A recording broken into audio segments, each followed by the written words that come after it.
ادا کی، بلکہ اگر ان تحائف میں سے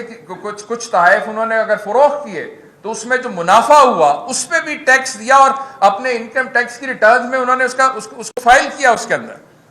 سو ایسا ہرگز نہیں ہے. یہ جو درباریوں کو ٹولہ جو حقائق مسخ کرنے کے اوپر لگایا، عوام کو میڈیا کے ذریعے گمراہ کر رہے کہ جی عمران خان نے کوئی چوری کر لی، کوئی کرپشن کر لی، ایسا ہرگز نہیں ہے. اس فیصلے سے بھی نہ عمران خان صاحب چور نہ ہی کرپٹ ثابت ہوتے ہیں، بلکہ ان کو ایک ایسی ٹیکنیکل بنیاد کے اوپر ایک جو ہے ڈسکوالیفیکیشن کا فیصلہ دیا گیا ہے ان اثاثوں کا جس کا وہ آلریڈی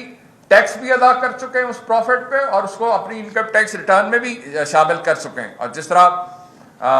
تحریک انصاف کی جانب سے اعلان کیا گیا ہے، ہم بالکل اس ناانصافی پہ مبنی فیصلے کو، اس غیر آئینی فیصلے کو ہم عدالت میں بھی چیلنج کریں گے، کیونکہ الیکشن کمیشن کے پاس قطعی طور پہ یہ اختیار نہیں ہے جس آرٹیکل کے تحت جو ہے عمران خان صاحب کو جو ہے ڈسکوالیفائی کیا گیا. تو یہ ساری جو ملی بھگت ہے،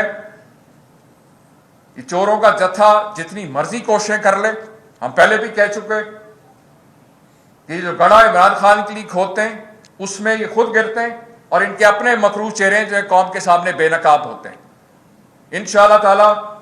ہم ان مافیاز کا پہلے بھی مقابلہ کرتے رہیں اور اب بھی جو ہے بھرپور مقابلہ کریں گے، اور ہمیں پوری امید ہے کہ عمران خان صاحب انشاءاللہ قانون کی عدالت میں جو ہے سرخرو ہوں گے انشاءاللہ.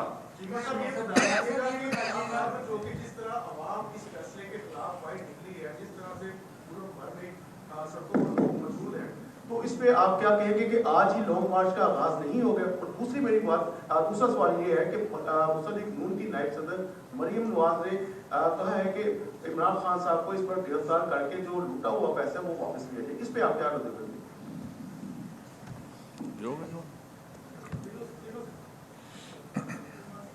دیکھیں، ایسے جو بیانات دیے جا رہے ہیں اور جس طرح سے حقائق کو مسخ کرنے کی کوشش کی جا رہی ان لوگوں کی جانب سے کہ وہ جو چوروں کا ٹولہ جس نے اکٹھے ہو کے مکمکا کر کے ایک سازش کے تحت اقتدار پہ قابض ہوئے اور NRO 2 جنہوں نے لیا ہوا ہے، ان کو ایسی باتیں زیب نہیں دیتی. عمران خان صاحب کو پہلے بھی پاکستان کی اعلیٰ عدلیہ نے صادق اور امین قرار دیا، اور ابھی بھی میں نے آپ سے جس طرح عرض کیا ہے کہ اگر عمران خان صاحب نے وہ تحائف لیے ان لوگوں کی طرح نہیں، زرداری اور نواز شریف اور گیلانی کی طرح نہیں کہ 5% 10% دے کے، قانون کے مطابق عمران خان صاحب نے جو کیبنٹ ڈویژن نے قیمت طے کی تھی اس کا 50% انہوں نے ادا کیا. تو جو لوگ 5% 10% بلکہ مفت میں غیر قانونی طور پہ گاڑیاں لے گئے، وہ لوگ جو ہے پہلے اپنے گریبان میں جھانکیں اور اپنے جو سوالات ہیں ان کا جواب دیں. آپ کے سامنے الیکشن ہائی کورٹ نے فیصلہ دیا کہ جس طرح ممنوعہ فنڈنگ کیس کے، میں آپ کو صرف بتا رہا ہوں کہ الیکشن کمیشن کی جانبداری کے حوالے سے، ان کی ناانصافی کے حوالے سے، کہ بجائے اس کے کہ عدالت کے فیصلے پہ عمل کرتے ہیں اور ان سے PMLN پیپلز پارٹی اور JUI سے جو ہے ان سے ان کی فنڈنگ کے حوالے سے سوالات کیا جاتے ہیں، تحریک انصاف کو جو ہے وہ انتقامی کارروائیوں کا نشانہ بنایا جا رہا ہے. پھر دوسرا یہ کہ مریم نواز کے حوالے سے قذافی صاحب ایک سیکنڈ، مریم نواز کے حوالے سے آپ نے کہا کہ انہوں نے یہ کہا ہے مریم نواز کو بھی شرم آنی چاہیے اس طرح کی بات کرتے ہوئے. مریم نواز وہ خاتون ہیں جو کنوکٹڈ تھیں. مریم نواز وہ خاتون ہے جن کے بھائی برملا اعتراف کر چکے ہیں ایون فیلڈ کے اپارٹمنٹ تو ہمارے ہیں، ہم اون کرتے ہیں. میری بہن اس کی ٹرسٹی ہے. نیلسن اور نیسکول ہماری کمپنیز ہیں، ان کے ذریعے سے ہم انہیں لک آفٹر کرتے ہیں. اور ایک ٹی وی پروگرام ہے جس میں ایک طرف میں تھا جس میں میں نے یہ کہا تھا کہ ان کی بیرون ملک جائیدادیں ہیں، وہاں انہوں نے یہ کہا کہ یہ جو الزام لگا رہے ہیں بیرون ملک میری جائیدادیں، میری تو اس ملک کے اندر بھی کوئی جائیداد نہیں اور میں اپنے والد کے ساتھ رہ رہی ہوں. تو انہیں یہ بات کہتے سوچنا چاہیے کہ وہ کیا بات کر رہی ہیں. یعنی کیلبری فونٹ کی موجد اور لتھڑی ہوئی ہیں کرپشن کے ان کیسز کے اندر، کنوکٹڈ تھیں، اور جن حالات کے اندر انہیں یہاں پر بیل آؤٹ کیا وہ بھی آپ کے سامنے ہے. ہم ان کے ان الزامات کی مذمت کرتے ہیں کہ عمران خان کو گرفتار کیا جائے. عمران خان کو گرفتار کرنے کا کوئی جواز نہیں ہے. یہ ہے کہ یہ بتائیے گا کہ آپ اس فیصلے کی روشنی میں مستقبل میں سول ملٹری ریلیشنز کو کس نظر سے دیکھتے ہیں، کہ اس کو کیسے آپ ایویلویٹ کرتے ہیں، کیونکہ آپ کا بھی ایک اداروں کے حوالے سے خاص موقف رہا ہے. تو آج اس فیصلے کی تناظر میں کس طرح دیکھتے ہیں؟ دوسرا दूसरा पार्लियामेंट में जाने का पाकिस्तान तहरीक इंसाफ का कोई अब प्लान है, क्योंकि जाहिर है पार्लियामेंट में आप होते तो ज़्यादा मोर इफेक्टिव आपका प्रोटेस्ट और बाकी चीज़ें।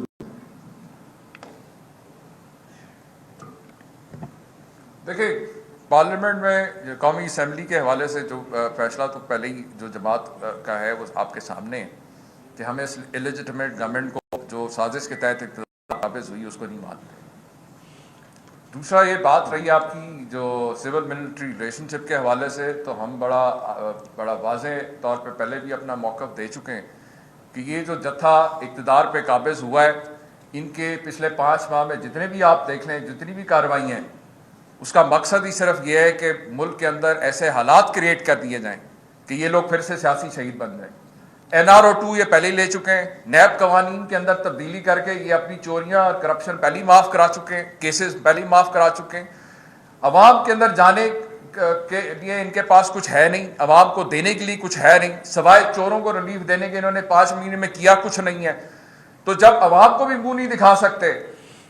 और इक़्तिदार चलाने, हुकूमत चलाने के लिए इनके पास कोई पॉलिसी नहीं है, तो ये इनकी सिर्फ यही कोशिश है कि रियासती मशीनरी को, रियासती इदारों को इस्तेमाल करते हुए मुखालफिन के खिलाफ जो है ऐसी कार्रवाइयाँ की जाएँ, इंतकामी कार्रवाइयाँ की जाएँ। और अवाम के अंदर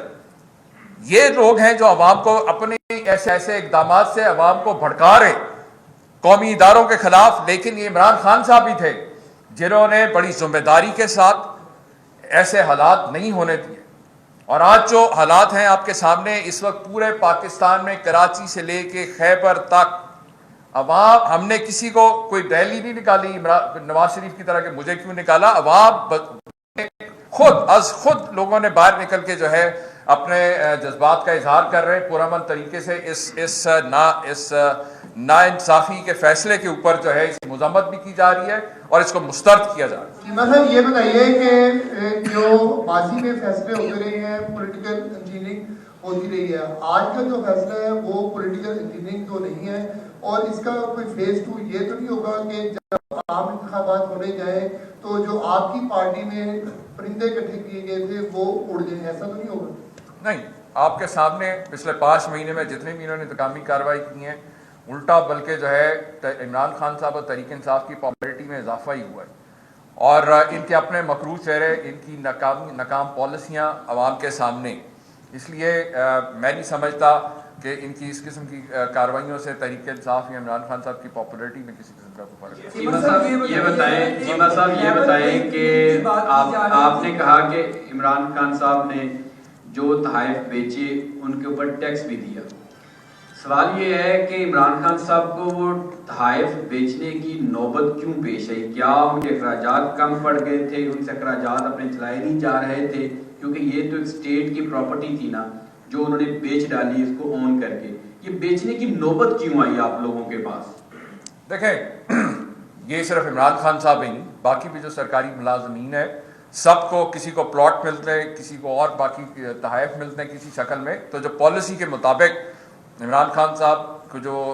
एंटाइटलमेंट थी उसके मुताबिक उन्होंने जो 50% जो रूल्स कहते हैं उसके मुताबिक उन्होंने पे किया। ऑफ कोर्स अगर कोई ज़रूरत होगी तो उन्होंने जो भी है वो बेहतर बता सकते हैं क्या ज़रूरत थी, लेकिन उसमें कोई गैर कानूनी या कोई ऐसा गैर आईनी काम को ऐसा नहीं है। हम लोग होता है, लोग अपने सरकारी लोगों को प्लॉट्स मिलते हैं, बच्चों की शादियाँ, बच्चों की तालीम के लिए लोग बेचते हैं अपनी अशिया अपनी ज़रूरत के मुताबिक। जब ज़रूरत पड़े तो लोग अपने करते हैं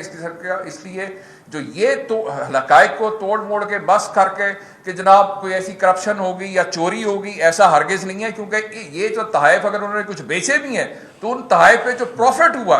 उसमें टैक्स उन्होंने अदा करके अपने इनकम टैक्स के रिटर्न के अंदर उसके अंदर उन्होंने उसको डिक्लेयर किया हुआ है उसके अंदर। जी चीमा साहब ये बताइएगा कि नाअहली का जो कानून है इसकी वजह से कुछ लोगों की ये राय है कि ये नहीं होना चाहिए, कुछ लोगों की ये राय है कि होना चाहिए। नवाज शरीफ साहब भी नाअहल हो गए, अब इमरान खान साहब भी नाअहल हो गए। अब आपकी पार्टी का क्या मौक़िफ़ है कि ये नाअहल का जो कानून है ये होना चाहिए या नहीं होना चाहिए? देखें, आपके सामने है कि जो 183(4) के तहत नवाज शरीफ साहब की पनामा में जो नाअहली हुई उसके खिलाफ कोई अपील का हक मौजूद नहीं है। और ये जो बात पहले शेख साहब ने की कि पॉलिटिकल इंजीनियरिंग 5 महीने से इन्होंने और किया क्या है सवाए पॉलिटिकल इंजीनियरिंग करके जो है मुखालफिन को जो है उन पे झूठे पर्चे और इस तरह से जो है इल्ज़ामात लगाने के, उनको जो है इस किस्म के मामलात में उलझाने के अलावा इस जत्था जो बैठा हुआ है ये वो लोग हैं जो पिछले 40 साल से एक दूसरे के खिलाफ केसेस बनाते रहे, एक दूसरे को चोर डाकू कहते रहे, और ये सारा जो इकट्ठा हुआ था सारा जत्था, इसका 1 पॉइंट एजेंडा था कि लुटो और फुटो, और वो आपने देख लिया कि आते सारी इन्होंने जो है किस तरह से NRO 2 लिया और अपने जो है नैब केसेस में तब्दीली करके इन्होंने सारा ये मामला चलाए हैं। मेरा सवाल ये है कि पिछले 5 माह से PTI कहती रही है कि जी हम चीफ इलेक्शन कमीशन के खिलाफ रेफरेंस भेजेंगे क्योंकि उनकी बज़ाहिर जो है वो किसी एक पार्टी के साथ जानिबदार नजर आ रहे हैं, तो रेफरेंस आज तक क्यों नहीं भिजवाया गया? भिजवा दिया रेफरेंस भेज दिया गया, रेफरेंस तो दायर हो गया हुआ है, दायर हुआ है, तभी तो इतनी तकलीफ हुई उनको। अच्छा, लास्ट क्वेश्चन है जी। साहब आपसे मेरे 2 सवाल हैं। पहला सवाल तो ये कि जो फैसला हुआ है जिस जत्थे की आप बात कर रहे हैं, क्या इस जत्थे को किसी की सपोर्ट हासिल है जो इस तरह के फैसले आ रहे हैं? दूसरा मेरा सवाल ये है कि खान साहब ये कह चुके हैं कि जब तक इस्लामाबाद में जिस बंदे की पोस्टिंग हुई है उसकी वजह से इस किस्म के इक़दाम हो रहे हैं, तो क्या ये फैसला जो है उस पोस्टिंग वाले का नतीजा है? दूसरा सवाल आपने कहा मेरे 2 सवाल हैं, एक ही किया आपने। एक ही बड़ा भारी है। देखें कि ये जो फैसला है ये मेरे ख्याल में कानून और आइन के मुताबिक नहीं है, हम इसको कॉन्स्टिट्यूशनल नहीं मानते, तो इसके अगेंस्ट इंशाल्लाह हम कोर्ट्स में जाएंगे और इंशाल्लाह मुझे उम्मीद है कि कोर्ट से हमें रिलीफ मिल जाएगा। देखिए जी, जत्था जो है वो जिस जत्थे का आप इशारा कर रहे हैं, उन्हें जो कुछ पढ़ाया समझाया सिखाया गया था, हालात बिल्कुल उसके उल्ट हो गए, तो उसके बाद वो पैनिक हुए हैं, परेशान है कि हमें जो कुछ बताया गया था, हमें जो कुछ पढ़ाया गया था, हालात तो बिल्कुल उसके यकसर उल्ट हो गए।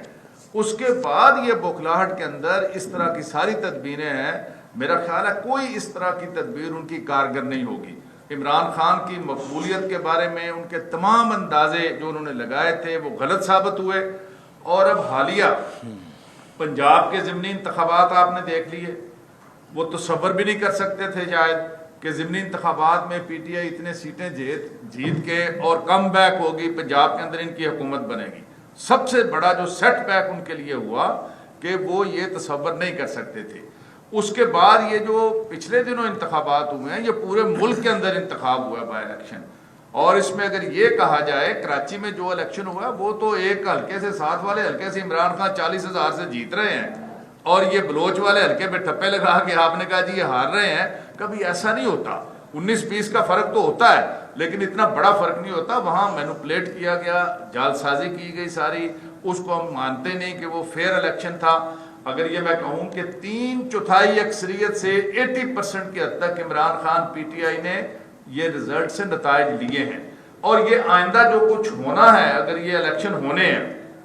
ट्रांसपेरेंट इंतखाबात के नतीजे में इमरान खान और PTI को कोई ताकत, ये सारे मिलके इन्होंने देख लिया कि वो नहीं रोकते। अब ये बौखलाहट के आलम में टेक्निकल ग्राउंड्स के ऊपर हैं कि कोई टेक्निकल नुक्ता इस तरह का पकड़ें जिसकी आड़ में इमरान खान को माइनस करें और फिर इनका मुकाबला करें, उनका ये ख्वाब शर्मिंदा ताबीर नहीं होगा। और अब एक चीज और आखिर में मैं यही कहूंगा कि इन्होंने सारों ने इकट्ठे होकर भी देख लिया, अब बेहतर इनके लिए ये इस जत्थे के लिए 13 जमाती जो है कि अब एक निशान के नीचे इलेक्शन लड़े अगला, और वो भी आखिरी कोशिश भी अपनी करके देख लें, इंशाल्लाह ताला इनको जो है तारीखी शिकस्त हो। बहुत शुक्रिया।